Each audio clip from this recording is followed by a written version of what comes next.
Nais ko lamang pong kunin ang pagkakataon nito bilang parlamentaryong pagsisiyasat po.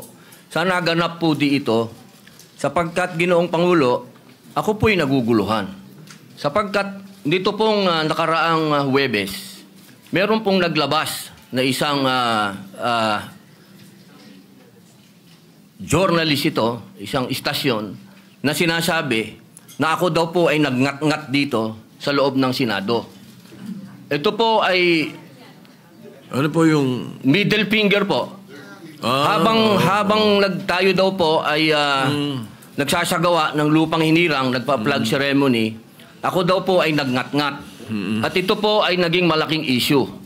Ako po ay nagtataka, Ginoong Tagapangulo, sapagkat noong pong dati na binigyan ako ng issue na isang chismis, naglabas po kaagad ng ating Sergeant of Arms ng report at binigay niya po kaagad sa media. Ito po, wala pong kahit na sino ang nagpapaliwanag na hindi ko po ginawa. Ang tanong ko po, meron po ba tayong tinititigan sa tinitingnan dito? Kasi napakabigat po ng akusasyon na ito sa harapan po ng ating bandila. Ako po yung magngangat-ngat. At gusto ko pong ipaalam sa ating mga kasama, kung politika lang, handa po ako mag-resign. Pero pagka-religion ko po ang pinag-usapan, kahit sino sa inyo, paano gusto nyo, wala pong problema. Pero wag pong religion ko.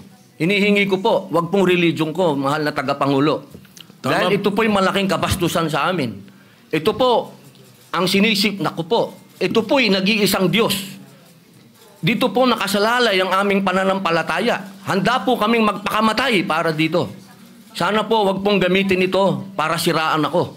Dahil sinasabi ko po, mahal na tagapangulo, kung gusto niyo ako mag-resign, ngayon na, kung gusto ninyo. Huwag niyo akong siraan. Yun lamang po. Maraming salamat po.